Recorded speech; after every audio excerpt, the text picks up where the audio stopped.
What's up, nail geeks? I am back with Vapid's new releases for the new year. We have an 8-piece set featuring reflective glitters, some magnetics, some shimmers, and some multi-chrome. We've got a beautiful mix here, so let's dive right into the swatches. First up, we've got Arson Sparkles. This is described as an ultra chrome base that shifts gold, red, copper, green with gold reflective glitter.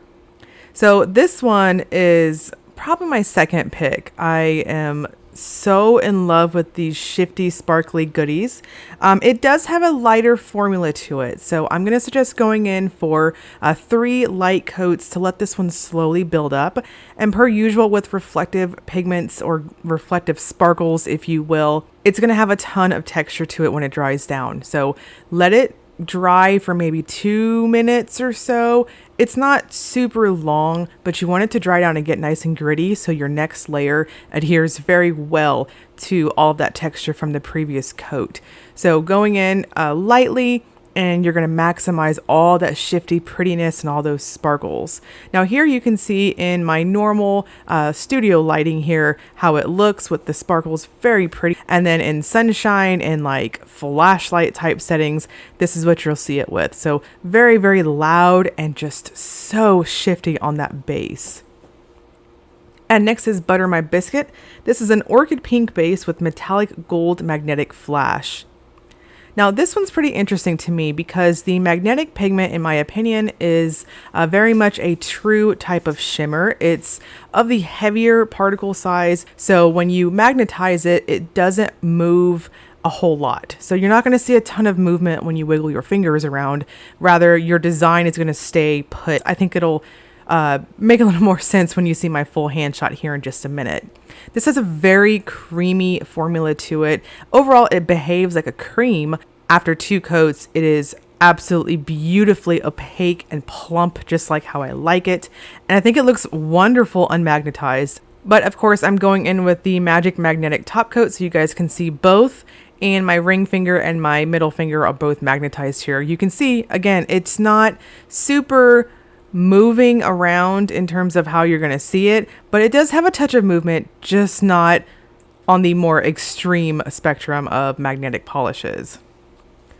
And next we've got Coagulated. This is described as a deep blood red base with pink, gold, green sparkling shimmer. So fun fact about these shades, for whatever reason, my personal camera setup, what have you, it tends to really deepen out these types of polishes. I mean, they're vampy to start with, but they almost come off like a black cream polish on my swatches. So I turned up my lighting settings, came in hot with bright lights on this one, just because I wanted you guys to see the shimmer, which is very pretty. It's what I would consider on the larger particle size, and this has a wonderful, squishy, satisfying, juicy sort of formula to it. When you finish off with a glossy top coat, it gives you that very jello-like appearance.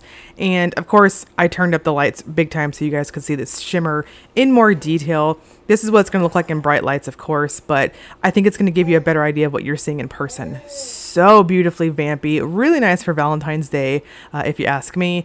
And next up is Emotional Motion Sickness. This is described as an ultra chrome base that shifts red, gold, green to copper with lime and silver reflective glitters. This is the teaser that I posted on Instagram this past weekend, if you follow me over on there. It is very sparkly, definitely my top pick in the set. It's very intense on the multi-chrome shift. So the base itself, you're easily going to see this reddish sort of appearance, that nice pinky sort of appearance, golds and greens. It's very intense in that regard. Very similar to Arson Sparkles, that first one. It has a thinner sort of formula to it. So I'm going to suggest 3 very light coats to slowly build this one up. Again, use the texture technique to allow it to build and grip on the texture from the previous coat, and you'll be good to go. This is so packed full of that reflective glitter too, with that even in indoor lighting and not ultra bright lights or flashlight, you're still going to see a ton of beautiful twinkles like on my full hand shot here. But of course, with a flashlight or sunlight, it's even more intense. Really pretty if you are a big fan of borderline pruggly colors. I don't want to classify this one as pruggly because it's more than that in terms of the multi-chrome shift, then this is definitely going to be for you. And next up is Fear of the Dawn. This is a blue to purple shifting base with hints of pink and green at extreme angles.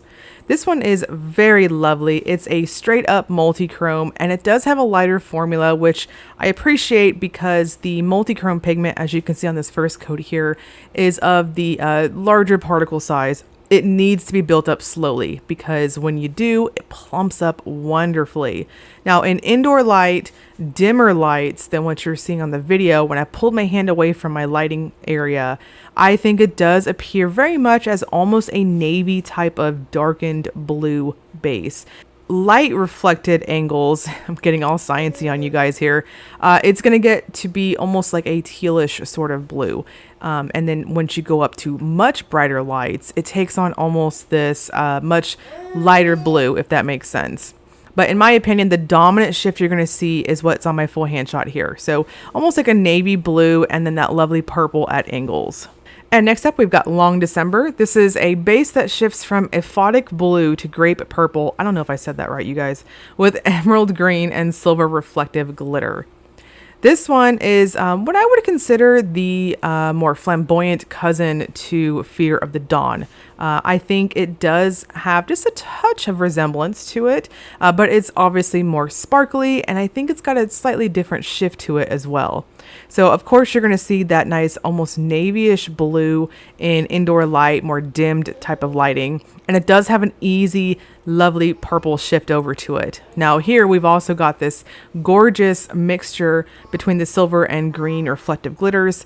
In my opinion, I'm mostly seeing a silvery sort of cast with a somewhat darker silvery cast. Of course, that's probably the green glitters, but when you have very bright lights on your nails, you'll see much more of a dimension than if there was just the silver glitters, if that makes sense. Now, friendly reminder, I show reflective glitter polishes with a healthy dose of a glitter smoothing top coat and a quick dry glossy top coat. So the thickness of both smooths them out and you won't see any texture with that. So if you're new here, just wanted to throw that out there. Vapid does make a fantastic smoothing top coat, which is what's used in this video. And next up, we've got Space Berry. This is a berry base with green, purple, blue, ultra chrome magnetic shimmer, purple, and silver reflective glitter and flakes.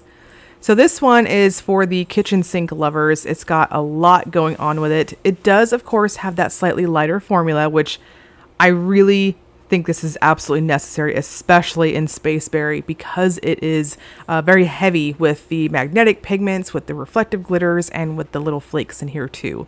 This also has quite a bit of that texture, so go in lightly, let it slowly build up, and similar to the other reflective glitters in the collection, of course, this one's magnetic.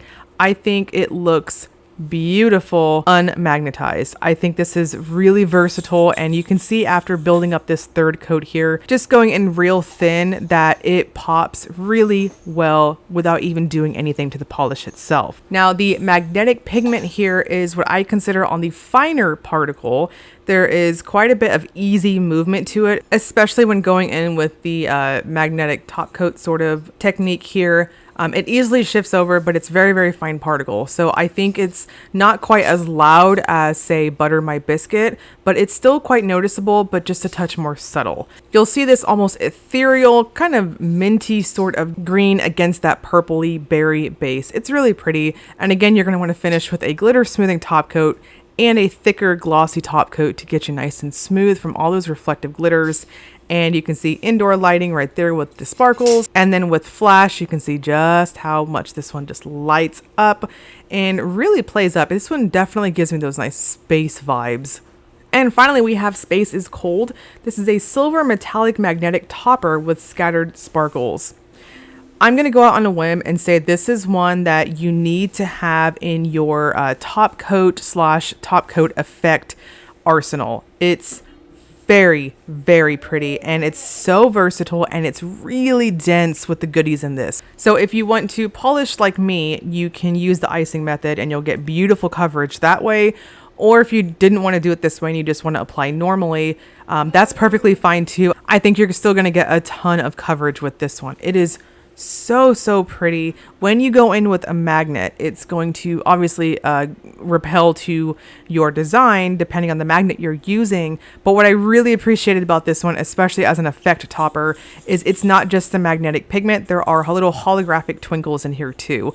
It's very similar to the old Northern Lights top coat in that it's very fine particle, and it gives you this lovely, very light type of sparkle in the background. So really pretty. Here I'm showing it over Coagulated. That combo just made sense to me, and you can see on my full hand shot here, it goes together so lovely. This is a very pretty Valentine's mani, in my opinion. Once again, I've got hearts and chocolate and sweet nonsense on the brain apparently this morning, but it dries down smooth, no texture or anything. So any top coat of your choice, I think is going to be perfect with it. So the new releases are going to drop January 21st at 3 p.m. Central Time. Each polish has only 120 bottles available. So if you're wanting them, I personally wouldn't waffle on them. I would add that to your calendar for this weekend in releases. This launch is only a polish restock. So in terms of bath and body products, it's just going to be what is available in the shop currently. So no new scents or anything like that. So it's just a fun polish release. I will link Vapid below for you guys if you want to check out the website, as well as the Facebook fan group if you want to see additional swatches, get in there, interact with the maker, all that good stuff. And as always, if you enjoyed the video, please like and subscribe. Thank you so much for watching.